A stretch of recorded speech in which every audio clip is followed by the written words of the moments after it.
우리 서로 이러한 말씀으로 축복했으면 좋겠습니다. 성도님의 가정을 하나님이 크게 축복하여 주실 줄로 믿습니다. 서로 인사합시다. 성도님의 가정을 크게 축복하여 주실 줄로 믿습니다. 주여 우리의 가정을 살려 주옵소서. 이러한 제목으로 함께 말씀을 나눕니다. 여러분에게 한번 도전하고 싶습니다. 여러분의 가정은 지금 평안하십니까? 옆에 있는 분에게 물어보세요. 성도님의 가정은 평안하십니까? 인사해 보세요.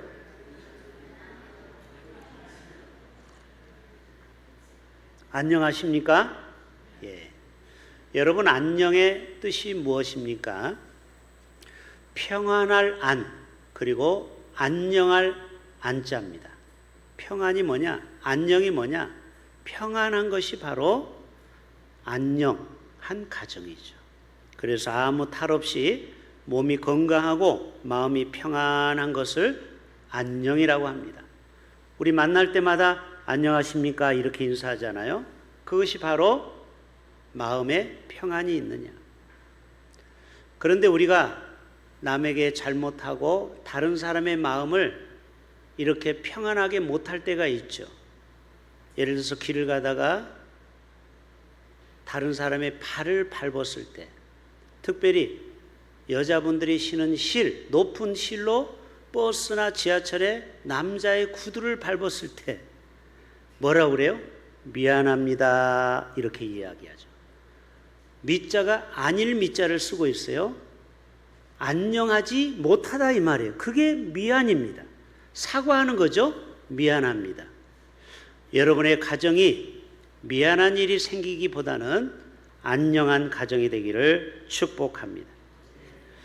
오늘은 특별히 우리 가정을 위해서 좀 기도했으면 좋겠어요. 우리의 가정이 정말 평안했으면 좋겠습니다. 현대의 가정에는 여러 가지 위기가 있습니다.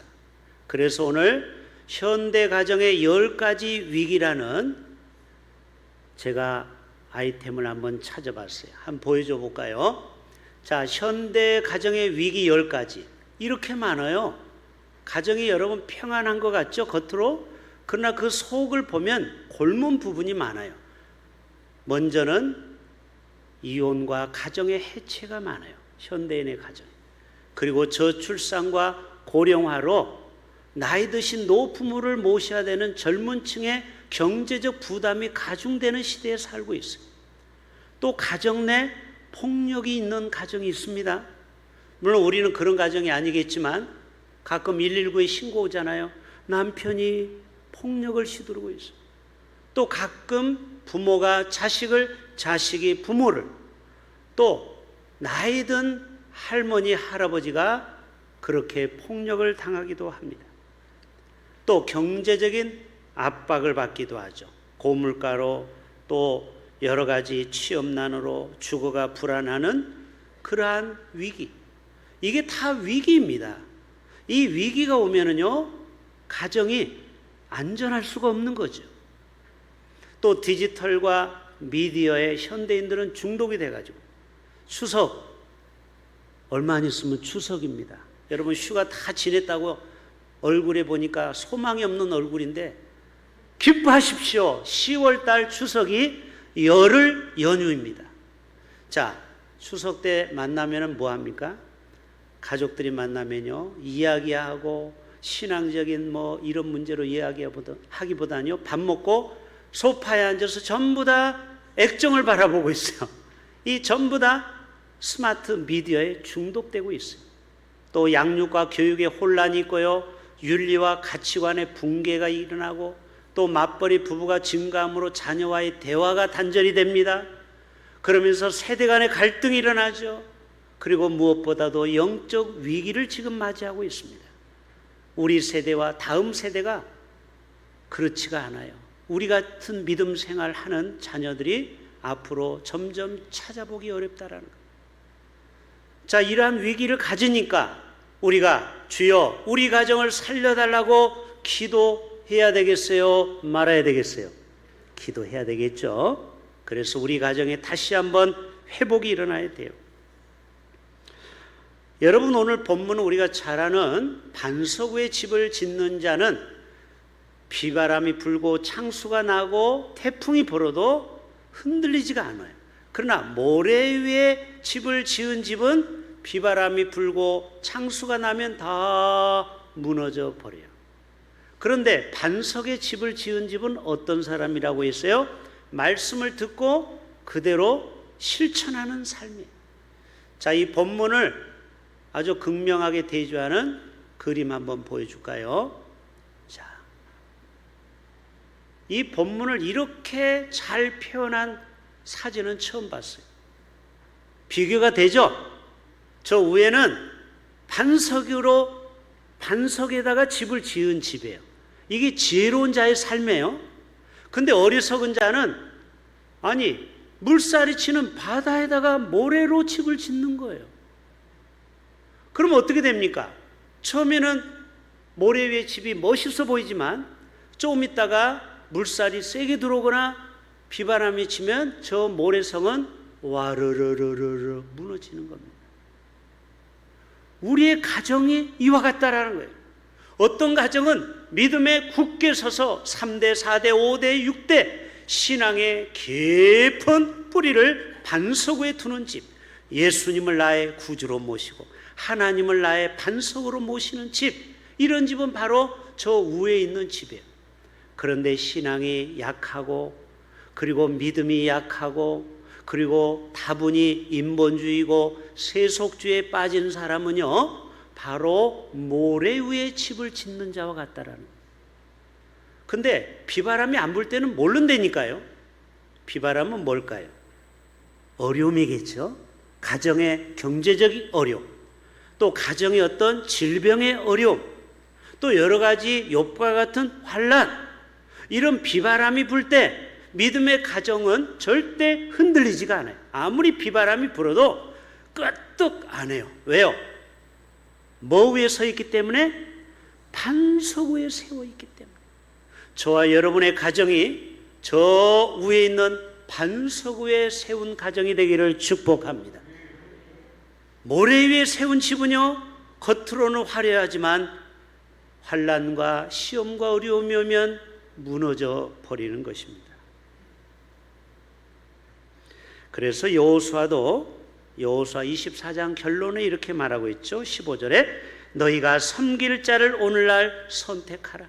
바알이냐 아세라냐 돈이냐 만모님이냐 오직 나와 내 집은 누구를 섬기겠노라? 오직 여호와 하나님 한 분만 섬기겠노라. 저는 우리 성도님들의 가정이 정말 지혜로운 자와 같이 반석 위에 하나님을 기초로 세운 가정이 되기를 축복합니다. 아브라함과 이삭과 야곱과 요셉의 집이 다 그래요. 말씀에 굳게 서기 때문에 이 가정은 600년이 흘러가도 계속해서 영적인 복이 아브라함으로부터 이삭으로부터 야곱으로부터 요셉으로부터 복이 흘러갑니다. 왜요? 하나님 말씀의 기초 위에 서 있기 때문에 그래요. 여러분, 반석은 하나님 말씀을 실천하는 삶이라고 그랬어요. 저와 여러분이 하나님 말씀을 듣기만 하면 안 되는 거예요. 이 시간에 목사님 말씀이 그럴듯하다, 오늘 강의 잘 들었다, 이러면 안 되고, 말씀을 우리가 한 주간 동안 삶 속에서 행동으로 옮기게 될 때 우리의 가정이 반석 위에 세워진 든든한 가정이 될 줄로 믿습니다. 어떤 악한 원수 마귀도 흔들 수 없는, 음부의 권세가 흔들 수 없는 그런 든든한 가정이 되어야 되지 않겠습니까? 자, 하나님의 말씀은 완전하십니다. 동의하십니까? 아멘. 하나님의 말씀은 1.1핵도 틀림이 없는 줄로 믿습니다. 그러면 그 말씀을 우리가 받았어요. 그러면 이 말씀을 어떻게 하자고요? 듣고 흘려버리면 안 되고 이 말씀을 그대로 삶 속에서 한 주간 살아내는 거예요. 제가 늘 말씀드리죠. 하나님의 말씀은 100점 만점에 퍼펙트 100이에요. 100. 그리고 우리가 행동을 50%만 하는 사람은 100 곱하기 50은 얼마죠? 5,000밖에 안 돼요. 그러나 100% 이거를 실천하는 사람은 100 곱하기 100은 만이죠. 이 만은 성경에서 많다라는 뜻이에요. 실제로 10,000원밖에 안 된다라는 게 아니고 만이라는 숫자는 많다라는 뜻이에요. 여러분, 하나님의 말씀을 우리가 들었으면 그대로 삶 속에서 실천하면 우리 인생의 놀라운 은혜와 복이 헤아릴 수 없이 많을 줄로 믿습니다. 그런데 저와 여러분은 그렇게 하는데, 저 서울 경기 쪽의 어떤 교회는요, 하나님 말씀을 하나도 안 지키는 성도가 있다고 칩시다. 그 사람은 빵이야, 빵. 행동이 없어. 나가면은 다 잊어버려. 그리고 자기 뜻대로, 자기 고집대로, 자기 철학대로 살아가. 그 사람은 실천이 없어요. 빵. 그러면 하나님 말씀이 100이라고 하면 100 곱하기 0은 얼마요? 0이죠. 그 사람에게는요, 아무런 역사가 안 일어나요. 기적이 일어나지가 않아요. 여러분, 반석 위에 세운 집을 지으려면 들었으면 그대로 실천하는 저와 여러분 되시기를 축복합니다. 그래서 시편 127편에 이렇게 우리에게 축복하고 있어요. 너희가 말씀을 반석 위에 세우면은요, 같이 한번 읽어볼까요? 시작. 여호와께서 집을 세우지 아니하시면 세우는 자의 수고가 헛되며, 우리가 아무리 노력해도 내 마음대로 안 되잖아요. 그 다음에 여호와께서 뭐를 지키지 아니하시면, 우리 가정을 지키지 아니하시면 아무리 우리가 파수꾼에 끼어 있음이 헛되다는 거예요. 자, 시편 112편도 있어요. 같이 읽어요. 세 절만 같이 읽어요. 1, 2, 3절 시작. 할렐루야. 여호와를 경외하며. 첫째는 여호와를 경외하는 자가 반석 위에 집을 짓는 자, 그리고 그의 계명을 듣고 줄고하는 자가 복이 있답니다. 2절에 그의 후손이 이 땅에서 강성한 복을 받고요, 그리고 그의 후손이 복을 받는답니다. 그리고 부와 재물이 그의 집에 있게 되고요, 그의 공의가 영원히 서 있으리로다. 여러분, 반석 위에 집을 지으면은 영원히 무너지지 않는 것처럼 저와 여러분이 이러한 복을 누리시기를 축복합니다. 도전합니다. 여러분의 가정의 기초는 무엇입니까? 그 기초가 중요하죠. 어떤 기초 위에 세워졌는지. 여러분, 반석의 특징은 변함이 없는 것이고 모래는 수시로 변하는 거예요. 그래서 시편의 많은 시가 여호와를 나의 반석으로, 나의 산성으로 그렇게 하나님을 고백하고 있어요. 자, 시편 62편 같이 볼까요? 6절. 오직 그만이 나의, 그만이 누구예요? 그만이 누구예요? 하나님이겠죠? 여호와 하나님. 오직 하나님만이 나의 반석이 된다. 그리고 그분만이 나의 구원이시다. 그리고 나의 요새가 되어주시고 내가 흔들리지 아니하리로다. 여러분, 가끔 우리가 흔들릴 때가 있어요, 없어요? 크게 해보세요. 흔들릴 때가 있어요, 없어요? 있지요. 목사인 저도 흔들릴 때가 많아요. 그렇기 때문에 우리는 하나님을 나의 반석으로 모시고 살아야 돼요. 말씀을 우리가 늘 암송하셔야 돼요. 말씀만이 나의 반석이 되는 줄로 믿습니다. 나의 구원이시오 나의 요새이니 내가 흔들리지 않... 자, 이제 그 다음 말씀 이사야 말씀이 있어요. 사무엘하 말씀 같이 봐요. 내가 피할 나의 반석의 하나님이시오 나의 방패시오 나의 구원의 뿌리시오 나의 높은 망대시오 그에게 피할 나의 피난처시오 나의 구원자시라. 하나님은 나의 반석이요 방패요 구원의 뿌리요 높은 망대요, 그분 앞에 피할 피난처랍니다. 여러분, 요즘 핵전쟁 나면 피할 데가 있어요, 없어요? 없지요. 물론 방공호 또 동굴 같은 데 피하면 조금 생존율이 높아요. 그래서 여러분, 이 방공호가 어디 있는지 또 숨을 데가 어디 있는지 정 피할 데 없으면 우리 교회 만나올러 오시면 돼요. 그래도 조금 안전해요. 지하가. 그런데 우리의 영원한 피난처는 하나님 한 분인 줄로 믿습니다. 이사야 44장에 이런 말씀이 있어요. 너희는 두려워하지 말라. 겁내지도 말라. 내가 예로부터 너희에게 듣게 하지 아니하였느냐? 내가 모세 때부터 계속 말씀하지 않느냐? 너희는 나의 증인이라. 나 외에 신이 있겠느냐? 과연 반석은 없나니? 따라서 합시다. 하나님 외에 반석은 없습니다. 혹시 여러분이 돈이 많아서 세금 안 내려고 조남 피난처 해가지고 저 스위스 은행에 돈 넣는 사람 혹시 있으면 손 들어보세요. 아니, 스위스 은행에다가 100억 넣는 사람. 물론 그렇게 해서 세금을 피할 수도 있죠. 그러나 하나님 외에는 우리가 숨길 수가 없다라는 거예요. 다른 신이 있음을 내가 알지 못하노라. 여러분, 가정의 기초는 무엇보다 사랑이죠. 여러분, 우리의 가정이 사랑으로 충만하기를 축복합니다. 여러분, 왜 많은 사람들의 가정이 위기가 옵니까? 사랑이 식으면요 바로 가정에 위기가 와요. 아니, 그래요 안 그래요? 저도 지금 34년 결혼 생활하면서 여기 문영이도 이제 9월 첫째 주에 결혼할 여기 예쁜 신부가 여기 와 있지만 잘 들어보세요. 오늘 그날 3분밖에 내가 할 말을 못하기 때문에 오늘 문영이를 위해서 오늘 설교를 준비한 거니까 잘 들어봐요. 제가 34년 결혼 생활 해봤지만, 아니 해본 게 아니고 하고 있지만, 여러분 결혼의 위기가 저에게도 있을까요 없을까요? 네, 저도 정말 5만 가지 갈등이 많을 때가 있었어요. 그러기 때문에 여러분, 사랑도 에로스 사랑으로는 안 됩니다. 그 남녀가 만나서 콩깍지가 씌우는 것은 평균 2, 3년이면 끝나요. 문제는 그게 벗겨지고 나서 문제야. 그러면 어떻게 해요? 아가페 사랑으로 사랑하는 거예요. 그렇죠? 하나님의 사랑으로. 내 속에 막 쿵쾅쿵쾅 그거 좋은 게 아니라고 했죠. 평생 사람이 심장이 뛰면요 심장 무리로 죽어. 그러니까 남녀가 평생 설레이는 거 다 거짓말이야. 그러면 뭘로 살아야 돼요?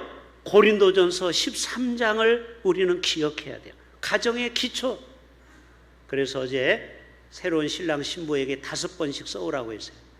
다 써왔더라고요. 자, 고린도전서 13장에 보면은 15가지의 사랑의 실천 목록이 나와요. 7가지는 하라와 8가지는 하지 말라가 나와요.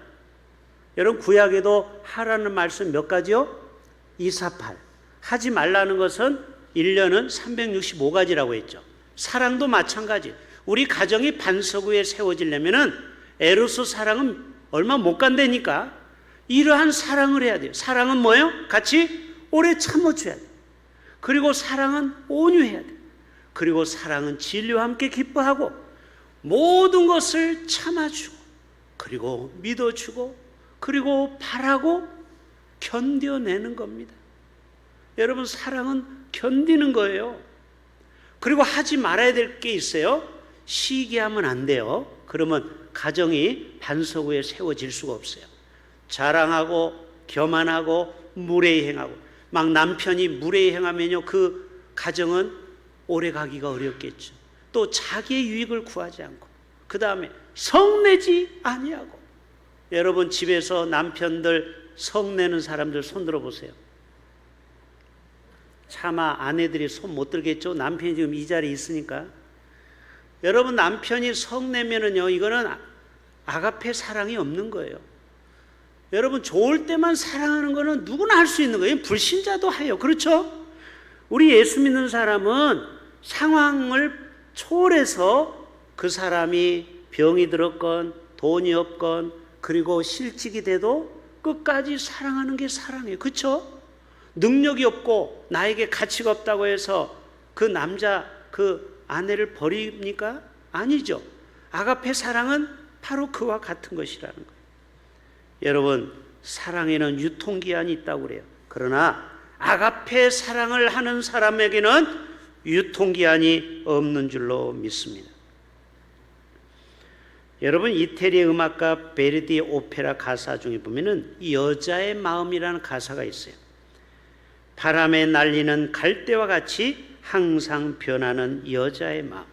자, 여자의 마음, 인간의 마음은 수시로 변할 수 있다라는 거예요. 이것 가지고는 우리가 가정생활을 할 수 없다라는 거예요. 여러분 믿음으로, 그리고 하나님의 말씀으로, 그리고 예수님이 우리 가정에 반석이 되어 주시는 가정만이 어떤 비바람도 흔들림 없는 반석 위에 굳게 세운 가정이 될 줄로 믿습니다. 어떤 사람은요, 돈만 있으면 가정의 기초가 되는 줄 알아요. 물론 굉장히 자본주의 사회에선 돈이 중요합니다. 근데 여러분, 왜 재벌들이 잘 살다가 헤어지죠? 그런 사람 있어요, 없어요? 있지요. 많지요. 아니 돈이 수조 원인데 왜 헤어져요? 이혼하죠? 보세요. 돈만 가지고는 가정의 기초가 안 된다라는 거예요. 또 건강. 그럼 손흥민 같은 사람은 가정이 정말 영원히 행복할까요? 예? 여러분 건강하다고 해서 우리의 가정이 영원한 기초가 될 수 없어요. 왜? 나이 먹으면 다 아프기 때문에 그래요. 예, 이번에 일산에 가니까 우리 목사님들이 나는 좌골 신경통이 아파서 6개월 동안 병원에 한의원에 갔다. 어떤 사람은 당뇨로 고생한다. 어떤 사람은 치과로 고생했다. 다 아픈 얘기만 해요. 그러면서 목사님들이 그런 얘기 하더라고요. 여러분 70대가 되면은요 1년이 다르게 몸이 점점 아프대요. 75세가 넘으시면은 한 달마다 몸이 아프기 시작한대요. 80세가 되면 매일 몸이 무너진대요. 동의하십니까? 저는 아직 80이 안 돼서 모르겠어요. 우리 몸은요 영원히 건강하고 영원히 젊지 않아요. 그래서 여러분 우리가 몸이 약해지는 것은 어쩔 수 없는 겁니다. 그럼에도 불구하고 우리 가정은 서로 사랑하고 서로 의지하고 행복한 반석 위에 세운 가정이 될 수 있는 줄로 믿습니다. 또 어떤 사람은 가정의 행복을 외모로 보는 사람이 있어요. 그러면 왜 멋있는 남자, 멋있는 이쁜 여자, 연예인 같은 사람이 왜 살다가 헤어집니까? 답 좀 해보세요. 그렇게 이쁜 여자 만나면은 매일매일 행복할 것 같아. 저도 연예인하고 결혼했으면. 에? 눈만 뜨면은 미인이 짠! 밥 먹을 때도 미인이 짠! 어디 가도 그 남자, 멋있는 남자가 짠! 은미아 권사님, 요즘 탤런트 중에 제일 멋있는 남자가 누구예요? 잘 모르겠어요. 네. 여러분 아무리 탤런트하고 같이 살아보세요. 그 행복이 영원한가? 여러분 미모도 다 세월이 가면은요 다 흘러갑니다. 그래서 여러분 서유석이 벌써 예언했어요. 서유석 알죠? 가수? 가는 세월 그 누구가 잡을 수가 있나요? 여러분 세월은 잡을 수가 없습니다. 그렇게 이뻤던 아내 얼굴이 옛날 같지가 않죠. 흘러가는 시냇물을 막을 수가 있나요? 아가들도 변하구려. 하지만 이것만은 변할 수 없네. 그게 바로 내 마음은 영원하리. 아마 이분도 어떤 하나님에 대한 동경이 있는지 모르겠어요. 여러분 영원한 것은 우리의 마음입니다. 비단결 같은 마음, 사랑의 마음. 처음에 우리가 만났을 때 그 정주었던 마음, 이 마음은 아무리 세월이 흘러도 변하지 않는 줄로 믿습니다. 여러분 하나님을 향한 이 뜨거운 가슴, 뜨거운 마음을 여러분 영원히 기억할 수 있기를 바랍니다. 우리가 마지막 한 가지 기억할 것은 하나님이 세우신 최초의 공동체가 교회가 아닙니다. 가정이에요. 가정. 맞죠? 그래서 가정 같은 교회, 교회 같은 가정, 왜 이런 슬로건이 있을까요? 가정을 무시하고 교회가 잘 되는 것을 못 봤어요. 여러분, 가정에서 맨날 부부가 찌그럭찌그럭 싸우는데 교회 가서 봉사가 잘 될까요? 가정이 먼저 천국을 이뤄야 그 에너지를 가지고 교회 가서 또 섬기고 봉사하는 줄로 믿습니다. 그렇기 때문에 마귀가 제일 깨고 싶은 공동체가 어딜까요? 교회가 아닙니다. 가정이에요, 가정. 어떠하든지 가정을 깨트려야 됩니다. 그러면 가정이 깨지면은요, 사회가 깨지는 거예요. 맞죠? 왜? 가정이 깨지면은 애들도 다 고아가 됩니다. 뿔뿔이 흩어집니다. 이혼하게 되면. 마귀는 그것을 너무 잘 알기 때문에, 귀신같이 알기 때문에 남자에게 성적으로 유혹하기도 하고 또 아내에게도 서로 싸우게 만들고 옆에다가 휘발유를 붓고 신나를 갖다 붓는 그 사랑의 방해꾼이 누구라고요? 원수 마귀라는 거예요. 그래서 에덴 동산에도 그렇게 행복하게 잘 살았는데 이 하와와 아담에게 선악과를 먹게 해가지고 나중에 서로 부부싸움 하는 거 알죠? 아니, 아담이 그랬잖아요. 왜 네가 선악과를 하나님이 만든 이 여자 때문에. 또 여자는 뭐라고 그래? 하나님이 만든 뱀 때문에. 핑계를 대잖아요. 여러분, 가정에 보세요. 서로 싸우는 거 보면 핑계가 서로 네가 잘났니 내가 잘났니 핑계를 댑니다. 그래서 여러분, 이 시간 같이 한번 해봅시다. 한번 두 주먹 불꽃 주고 해봅시다. 주여, 우리의 가정을 살려 주옵소서. 여러분, 그래가지고 여러분의 가정이 살겠어요. 다시, 주여, 우리의 가정을 살려 주옵소서. 여러분, 그래서 가정을 목숨 걸고 지켜야 됩니다. 목숨 걸고.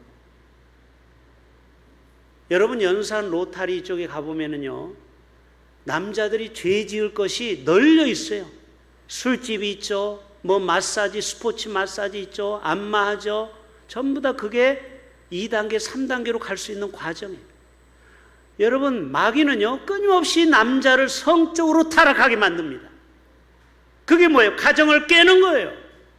도박하지를 않나? 또 춤바람 나지 않나? 또 서면에 가면 콜라텍, 아마 이 중에도 콜라텍 가신 분 있을 거예요. 60대, 70대 콜라텍에 가서 서로 눈 맞아가지고 바람 피는 그런 할머니, 할아버지가 얼마나 많은지. 여러분, 우리의 가정을 목숨 걸고 지킬 수 있기를 바랍니다. 그래야만이 반석 위에 세운 집이 되는 거예요. 반석 위에. 우리 가정에는요, 부부 간의 갈등, 부모와 자녀 간의 갈등, 고부 간의 갈등, 형제 간의 갈등이 늘 있어요. 그 갈등을 우리는 신앙으로 극복해내야 됩니다. 여러분, 에베소서 6장에서 우리에게 가정을 지키는 지침을 줬어요. 따라서 해봅시다. 자녀들아, 내 부모를 주 안에서 순종하라. 그러면요, 가정이 지켜집니다. 두 번째, 부모들아, 내 자녀들을 주의 교양과 훈계로 양육하라. 이번에 제가 군포 선한목자교회에 가서 수요 예배 때 설교를 하게 됐어요. 제가 휴가 중이라고 하니까 오시라고 해서. 근데 그 목사님이 일남 일녀가 있었는데 식사하면서 한숨을 푹 쉬면서, 목사님도 여러 가지 스케줄이 있지만 가정에 집중하세요. 지금 여러 가지 노예나 이런 거 맡은 거 있으면 3분의 1로 줄이고 가정에 집중하세요. 왜냐면 그 아들이 작년에 죽었어요. 40대 아들. 스트레스로. 경기가 요즘 안 좋잖아요. 빚은 은행 융자는 늘고 그러다가 결국 심정정지로 죽게 됐어요. 지금 딸 하나만 남았어요. 목사님이 목회를 보니까 올해 은퇴하시는데 완전히 번아웃 돼가지고 정신이 없어요. 주보에 제 설교 본문을 다 줬는데도 빈 공란이 나왔어요. 아이고, 한 목사님 미안해요. 내가 요즘 정신이 없어요. 몸무게가 8kg가 빠졌어요. 여러분, 아들을 잃은 사람 마음이 얼마나 아프겠습니까? 나처럼 후회하는 목사가 되지 말고 가정을 위해서 시간을 투자하는, 목사들 보면 교회에 미쳐가지고 가정은 다 팽개치거든요. 여러분, 가정을 살려달라고 기도해야 되는 것입니다. 여러분, 가정이 무너지면은요, 아무리 성공해 보세요. 과연 그 성공이 성공일까요?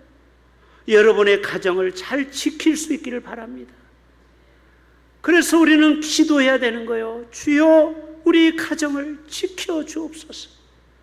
반석 위에 든든히 세우는 가정, 이런 가정이 되시기를 주님의 이름으로 축복합니다. 하나님